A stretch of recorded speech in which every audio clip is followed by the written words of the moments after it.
कभी खुशी कभी गम। जी हाँ, इन दिनों आजम खान के परिवार के साथ में कुछ ऐसा ही चल रहा है।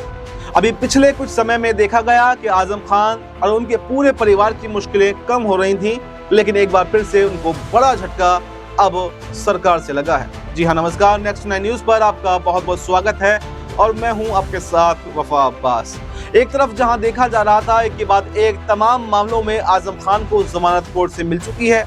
और कोई नया मामला भी उन पर दर्ज नहीं हुआ, सिर्फ इक्का दुक्का मामले बचे हैं जिनमें उनको जमानत नहीं मिली है। वहीं पर उनके समर्थक, उनके शुभचिंतक जो हैं वो उनकी जेल से बाहर आने की तैयारी कर रहे थे, उनकी जेल से रिहाई की दुआएं कर रहे थे। लेकिन ऐसे में एक बड़ा झटका वापस से आजम परिवार को लगा है, क्योंकि आपको बताएं कि आजम खान भी कई मामलों में दोषी भी पाए गए हैं। उनके बेटे अब्दुल्ला आजम हो या उनकी पत्नी तंजीम फातिमा हो, भले ही वो जमानत पर बाहर हैं, जेल से रियायत उनको मिल चुकी है, रिहाई उनको मिल चुकी है, लेकिन अब दोषी कई केसों में वो पाए गए हैं और जिसके चलते अब उनका जो शस्त्र का लाइसेंस था, यानी 32 बोर का जो लाइसेंस रिवॉल्वर का उनका था, वो यहाँ पर रामपुर के डीएम कोर्ट से निरस्त कर दिया गया है और इसको एक बड़े झटके के रूप में देखा जा रहा है। वहीं इसके अलावा एक आजम खान का यतीम खाने को लेकर, उनकी जमीन को कब्जाने को लेकर जो प्रकरण चल रहा था, उसमें यहाँ पर आजम खान के वकील ने याचिका लगाई थी। उन्होंने 3 बातें की थी कि गवाही दोबारा होनी चाहिए, अपनी बातों को उठाया था। उन मांगों को भी रामपुर की एमपी एमएलए कोर्ट ने खारिज कर दिया है। यानी जो पहले जमानतें मिल रही थी, आजम परिवार की मुश्किलें कम हो रही थी और कहा तो ये भी जा रहा था कि शायद आजम खान की योगी आदित्यनाथ से कोई डील हो गई है और ये डील शायद ये डील हो गई होगी कि हम आपको रिहाई दे देंगे, लेकिन अखिलेश का साथ आपको छोड़ना होगा। और इसको लेकर भी राजनीतिक गलियारों में खूब चर्चा हुई कि आजम खान आप कोई नया सियासी सफर शुरू करने वाले हैं, सीधे सीधे आजम खान जो हैं वो अखिलेश यादव को चुनौती दे देंगे, आप जेल से बाहर आने वाले हैं, वो कांग्रेस के साथ में जा सकते हैं या फिर चंद्रशेखर आजाद के साथ में जा सकते हैं, तमाम अटकलें लगाएंगे।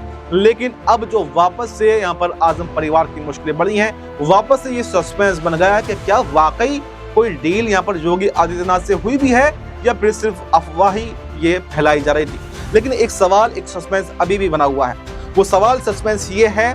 कि जब भी, क्योंकि आजम खान को जो जमानतें मिली हैं वो ज्यादातर जिला अदालत, रामपुर की एमपी एमएलए कोर्ट या फिर डीएम या फिर छोटी अदालतों से मिली हैं, लेकिन किसी भी फैसले को यहाँ पर हाई कोर्ट या सुप्रीम कोर्ट में चैलेंज नहीं किया गया किसी भी जमानत को। अगर योगी आदित्यनाथ अगर चाहते तो निचली अदालत से जमानत मिलने के बाद में वो हाई कोर्ट में चैलेंज कर सकते थे, लेकिन उनका चैलेंज न करना यहाँ पर आजम खान को एक छूट माना जा रहा था और इसी के जो बिहाफ पर लोग कह रहे थे कि कोई डील शायद यहाँ पर हो गई है। लेकिन अब ये कहा जा रहा है कि जिस तरह से उनका शस्त्र का लाइसेंस यहाँ पर अब्दुल्ला आजम और तंजीम फातिमा का रद्द किया गया है और आजम खान को जो यतीम खाने वाला प्रकरण है, यानी अनाथालय वाला जमीन कब्जाने का जो प्रकरण है, उसमें भी बड़ा झटका कोर्ट से लगा है। तो उसके बाद में वापस से अब चर्चाएं ये हो गई हैं कि शायद अभी आजम खान जेल से बाहर नहीं आएंगे, हो सकता है 2027 के चुनाव से पहले कोई बड़ा खेल हो और शायद यहाँ पर उन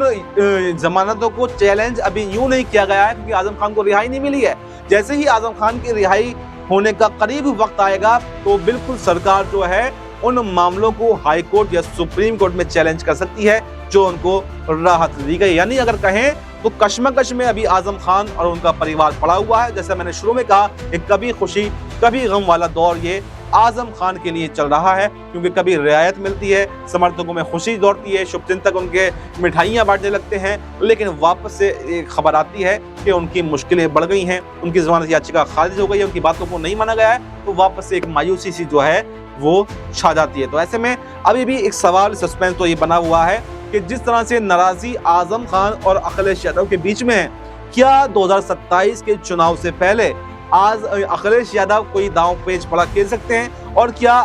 आजम खान, क्योंकि देखा यह गया कि जब जब उत्तर प्रदेश के अंदर चुनाव हुए तो भले ही दूरियां यहाँ पर आजम खान और अखिलेश यादव के बीच में रही हों, लेकिन चुनाव प्रचार की स्टार प्रचारकों की जो लिस्ट आती है उसमें सबसे ऊपर आजम खान का नाम होता है। यानी अखिलेश ने भले ही दूरी बनाई हो लेकिन राजनीति जो है वो पूरी की है। तो ऐसे में एक कहीं ना कहीं उन्होंने गुंजाइश भी छोड़ी है कि आजम खान जब भी आना चाहें मेरे दरवाजे खुले हुए हैं। लेकिन ये आजम खान का ही अंतिम फैसला होगा कि वो आखिर कहां जाएंगे, क्या अखिलेश के साथ में वापस आएंगे या फिर नहीं आएंगे, क्योंकि अखिलेश ने किसी भी सार्वजनिक मंच से ये ऐलान नहीं किया है या फिर उनकी पार्टी के किसी भी, उनके परिवार के किसी भी सदस्य को जो है पार्टी से निष्कासित नहीं किया है। यानी फैसला आजम खान को ही लेना है। वैसे में ये वापस से चर्चाएं ये भी हैं कि क्या जेल से बाहर आने के बाद में आजम खान के पास में कोई ऑप्शन नहीं है और वो वापस से अखिलेश यादव के साथ में ही जुड़ जाएंगे, या फिर जैसे कयास लगाए जा रहे थे कि वो कोई नया राजनीतिक सफर शुरू कर सकते हैं, तो क्या वो कोई नया राजनीतिक सफर भी शुरू करेंगे। ये भी अभी सस्पेंस एक सवाल बना हुआ है। और आने वाले समय में क्या आजम खान की मुश्किलें अभी और बढ़ेंगी, या फिर जैसे उनको रियायत मिल रही थी कभी खुशी कभी गम वाला, तो अब गम के बाद में एक राहत भरी खबर जो है वो आजम खान के लिए आ सकती है। क्योंकि आपको ये भी बताऊं कि जैसे मैंने बताया कि इक्का दुक्का मामले ही ऐसे बचे हैं जिसमें आजम खान को जमानत नहीं मिली है। अगर उनमें जमानत मिल जाती है तो वो दिन शायद दूर नहीं है कि आजम खान भी जेल से रिहा हो जाएंगे, जेल से बाहर आ जाएंगे, जैसे उनकी पत्नी तंजीम फातिमा या फिर अब्दुल्ला आजम बाहर आए हों, और वो जेल से बाहर आने के बाद ही ये डिसाइड करेंगे कि आखिर उनका अगला राजनीतिक कदम क्या होने वाला है। हालांकि पहले चर्चाएं ये भी थी कि अब्दुल्ला आजम शायद पिता से मिलके कोई बड़ा ऐलान कर सकते हैं और वापस से राजनीति में सक्रिय हो सकते हैं, लेकिन 2 महीने से ज्यादा समय अब्दुल्ला आजम को जेल से बाहर आए हुए हो चुका है। तंजीम फातिमा को भी काफी समय जेल से बाहर आए हुए हो चुका है, लेकिन उन्होंने कोई भी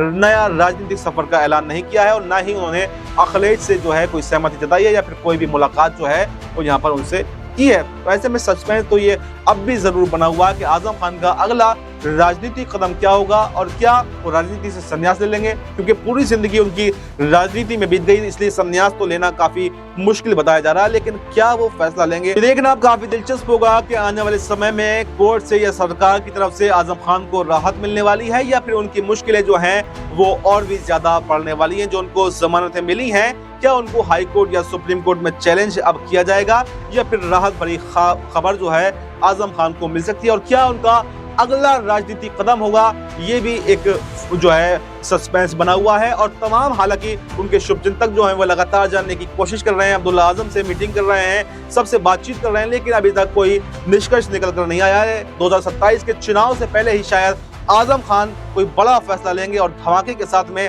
उत्तर प्रदेश की राजनीति में एंट्री करेंगे, और तभी शायद जाकर ये क्लियर हो पाएगा कि अगला कदम आजम खान का आखिर क्या होने वाला है। क्या अखिलेश के साथ में रहेंगे या फिर अखिलेश के लिए एक बड़ी चुनौती बनकर उत्तर प्रदेश के अंदर उभर सकते हैं और किसी दूसरी राजनीतिक पार्टी के साथ में जा सकते हैं। तो फिलहाल इस रिपोर्ट में इतना ही। इस रिपोर्ट पर आपकी क्या राय है, आपकी जो भी राय हो हमें कमेंट बॉक्स में जरूर बताएं, और फिलहाल हमें दीजिए इजाजत। नमस्कार।